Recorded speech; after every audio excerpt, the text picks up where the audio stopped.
Bueno, estamos con el abogado Ignacio Francés del despacho IFS Abogados. Está hoy con nosotros para hablarnos del maltrato al menor y las posibles también denuncias falsas que se puedan producir.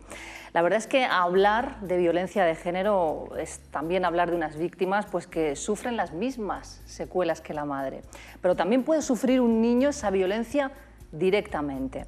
José Ignacio, muy buenas tardes. Hola, buenas tardes. ¿Qué puede hacer un menor cuando es maltratado en el seno familiar, digamos, por su madre o por su padre? Bueno, hombre, lo primero y lo principal es, si es uno de los dos, o el padre o la madre, pues acudir al otro y decirlo, ¿no? Hay muchas ocasiones en las que el padre a lo mejor no ve lo que realmente pasa, porque muchas veces no es imparcial, sino que es parcial y normalmente sueles creer más al adulto, salvo que lo veas, ¿no? Y hay otras veces que no, que se dan cuenta y bueno, pues inician un procedimiento, denunciar sin género de duda. Hay que tener en cuenta una cosa, cuando tú ves que realmente puede haber un maltrato hacia tu hijo, si denuncias o pones en conocimiento del juzgado esos hechos, tú no eres quien acusa, tú simplemente lo que quieres es que defiendan a tu hijo y es el fiscal de menores el que va a defender los derechos de ese niño. Entonces uno no tiene por qué sentirse responsable de que se vaya contra su propio cónyuge. No sé si me entiendes. Sí, perfectamente. Entonces, claro, hay que ponerlo en conocimiento de la Fiscalía de Menores. La Fiscalía de Menores lo hace todo. Si ve que efectivamente hay indicios, iniciará un procedimiento para averiguar y para ver qué es lo mejor para el menor. ¿Y si son ambos padres los que Si son ambos padres, lo más recomendable es coger y recomendar al menor que acuda pues, a la Fiscalía del lugar donde esté o al juzgado de guardia. Y el fiscal que haya pues ya derivará el tema y bueno, será protegido, incluso bueno, pues si se ve que efectivamente tiene un peligro real, pues pueden incluso trasladarlo a asuntos sociales y los asuntos sociales le buscan una casa, cuidan de él hasta el momento en el que se encuentre con los progenitores adecuados. No tienen por qué ser padres de sangre o madres de sangre, pero a lo mejor encuentran una familia en la que pueden alcanzar una estabilidad que no han tenido con la familia de sangre. ¿Hay niños que se pueden inventar el maltrato? En muchísimas ocasiones. ¿Se puede detectar? En muchas ocasiones sí, en otras no. Yo recuerdo un juez, que no voy a decir el nombre, pero que es muy conocido, ha dado muchas conferencias, un juez de menores, en el que se habla de que él dice que bueno, que los padres están vendidos, literalmente. Hay una información tan grande en el menor que hace que adquieran una fuerza. Desgraciadamente el menor, al no ser adulto o al no ser maduro, pues normalmente tiene como intención conseguir sus objetivos, ¿no? Muchas veces, y eso lo vemos a diario, pues incluso en televisión, pues hacen lo que sea para conseguirlo, incluso pueden llegar a inventarse una denuncia. Y ahí normalmente todo es complicado, todo es muy complicado. Lo que pasa es que el menor no sabe cuáles pueden ser las consecuencias, porque si ocurre como ocurre en muchas ocasiones, que hay una orden de alejamiento, el menor no se va a quedar solo a vivir en la casa. Y a lo mejor ahí, yo he llevado más de un tema en el que lo que el menor pretendía era quedarse a vivir en su casa con 16, 15 años y quitarse en medio a los padres. Lo que ha conseguido es justo todo lo contrario y es que lo han sacado a él porque no puede habitar la casa sola al ser menor de edad y se ha encontrado con una situación así. Madre mía. También hay un aumento de casos de padres que están siendo maltratados por sus hijos, ¿no? Mucho, muchísimos, cada vez más. Ya no solamente con esos programas que vemos, Hermano Mayor, que no sé si lo habéis visto alguna vez, pero es terrible. Eso ocurre en muchas más casas, ya es el maltrato psicológico, que en ocasiones los menores pueden influir o pueden dar a los padres. Normalmente hablamos de menores ya cercanos a la mayoría de edad. En esas situaciones, pues los padres también pueden reclamar el auxilio judicial. Pueden ir al juzgado, pueden solicitar al fiscal ayuda, pueden incluso denunciar, incluso pueden solicitar una orden de alejamiento. Es exactamente igual, una forma o la otra. Lo importante siempre es, cuando sufres algún tipo de maltrato, antes de denunciar intenta conseguir obtener alguna prueba. Es muy importante, porque a lo mejor lo estás sufriendo, presentas la denuncia antes de tiempo y resulta que todo se queda en nada porque no puedes demostrar lo que realmente está ocurriendo. Son juicios de valor. ¿Y cómo se valora? Con la prueba. Hay ocasiones en las que los simples indicios pues dan como resultado el que efectivamente se defienda a la persona, pero eso no significa que vaya a ganarse el procedimiento, que al final tiene como objetivo defender o a los padres o defender a los hijos. Muy bien. Bien. Si te parece, vamos a escuchar la opinión también de la calle. Hay preguntas este jueves para ti. Muy bien. Así que vamos a ver, ¿qué opina el ciudadano? Yo creo que aún así que es algo desprotegido. Lo que se refiere a la ley del menor, digamos, a los niños, ¿no?, pequeños.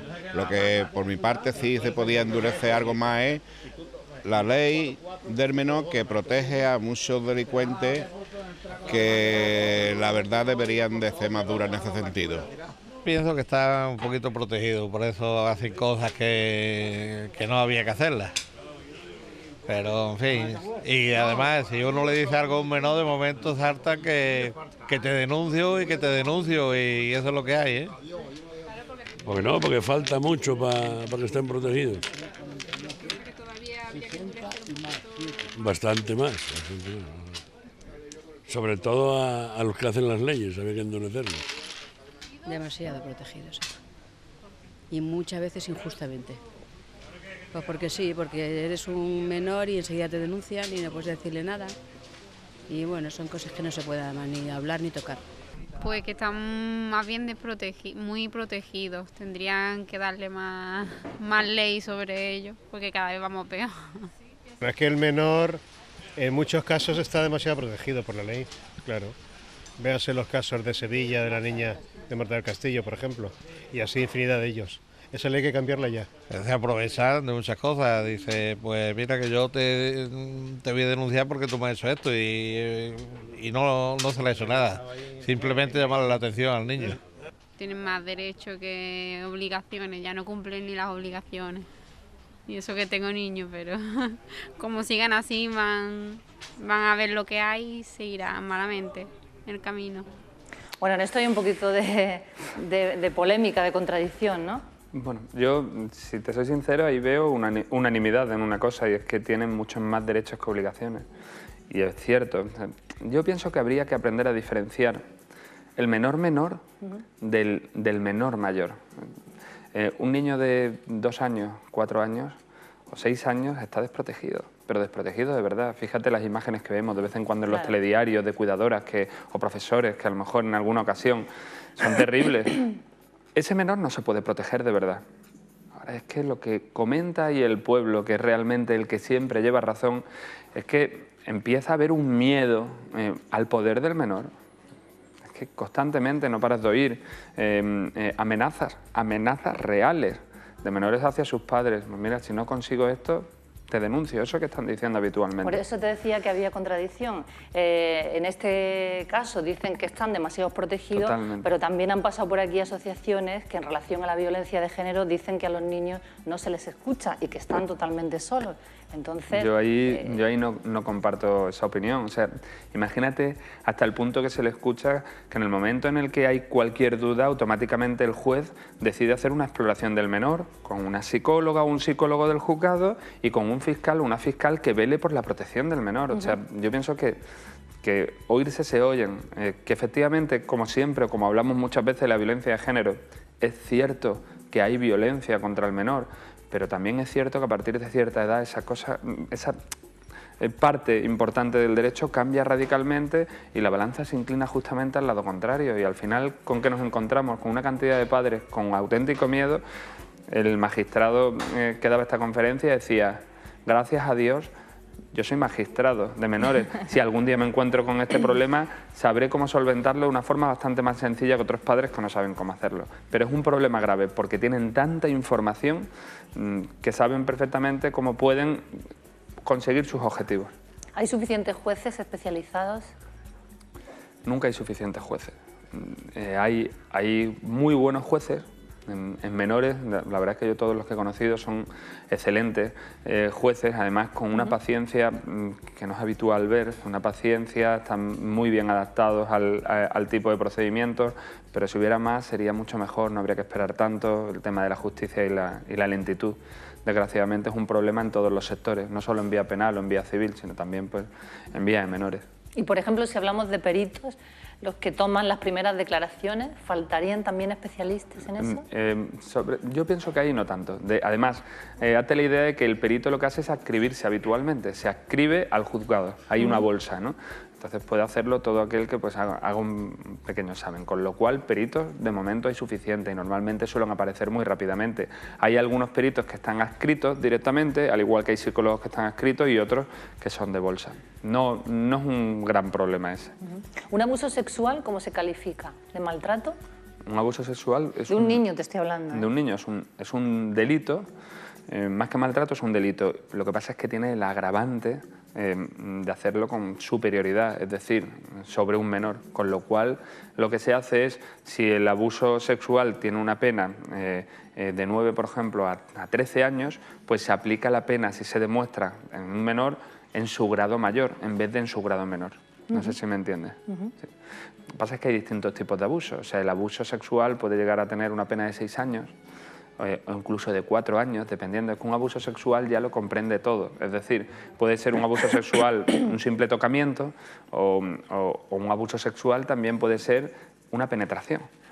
Hay distintas escalas. Entonces, pues, dependiendo de la gravedad, pues se aplica el grado máximo o el grado mínimo. Y si encima tiene el agravante de abuso de superioridad, pues ahí estamos hablando de una pena mayor aún. ¿Entiendes?